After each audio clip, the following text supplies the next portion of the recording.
Welcome to the first episode in our Day in the Life of series, where we'll be focusing on some of the daily challenges faced by nurses.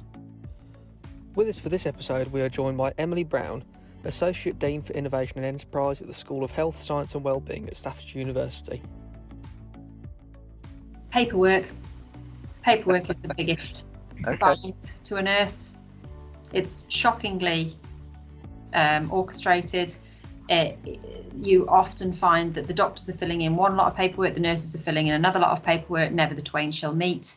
Doctors are writing one thing in theirs, nurses are writing one thing in the other. They don't necessarily read one another's paperwork, and that ultimately will end in patients not achieving safe discharges. Nobody's necessarily spoken to one another, and they should, because actually it's a nurse's job to be saying to the doctor, oh, actually, we noticed that the family can't take her home because they're not set up. If that doesn't happen, this then creates stalemate in a patient's discharge, and that's a real problem. As a nurse, when I go and work in a different area, so I still do clinical shifts, so if I go and do clinical shift somewhere, it's always the keys that you can't find. So, I said I wouldn't swear, but the keys, the bane of the keys. So the drugs cupboard will be locked with a key, and nobody ever knows where the nurse is who's got the key to the drugs cupboard. So it's little things like that. So why isn't that a code? Why isn't that a code access? Why isn't that a swipe card that you get when you come on shift? You get issued a swipe card and you can get into all the cupboards on that day and you hand it back in at the end of your shift. That sort of simple thing. The amount of extra miles that you put on your comfy Clark shoes looking for the member of staff that's got the keys to the drugs cupboard for any nurse in any clinical setting is just amazing, particularly if you're a visiting nurse, if you're going to be doing agency or something like that. It does cause issues.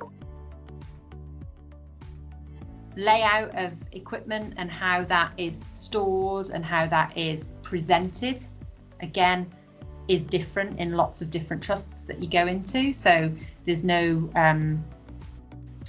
uniformity. You might all be still using the same equipment, but it's stored in different types of areas.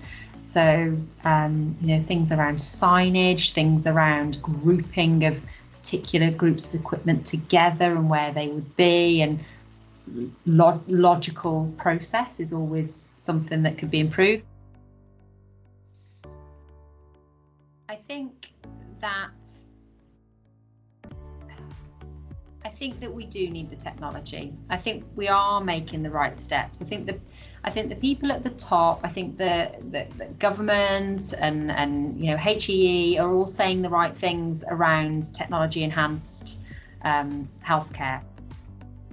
In education, we are pushing it a lot more. So in education, we're using virtual reality, we're using immersive technologies, we use a lot of high-tech simulation equipment to train our students, because we recognise that the students don't get the same experience now in placement, because placement areas are so busy, under so much pressure, that years ago when a paramedic or an ODP or a nurse would go into practice, they'd have a lot of time with a mentor and a lot of ability to practice those skills. That is now reduced because of the pressures. So we need to step that game up within education.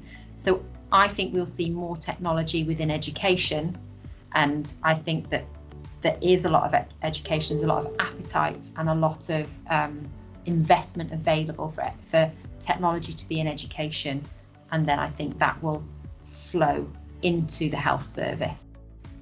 Technology needs to remain simple but be high tech, but we need to educate people earlier so that they can cope with that going in. If you would like to find out more about the new Centre for Innovation at Staffordshire University, please email the team at the address shown on screen.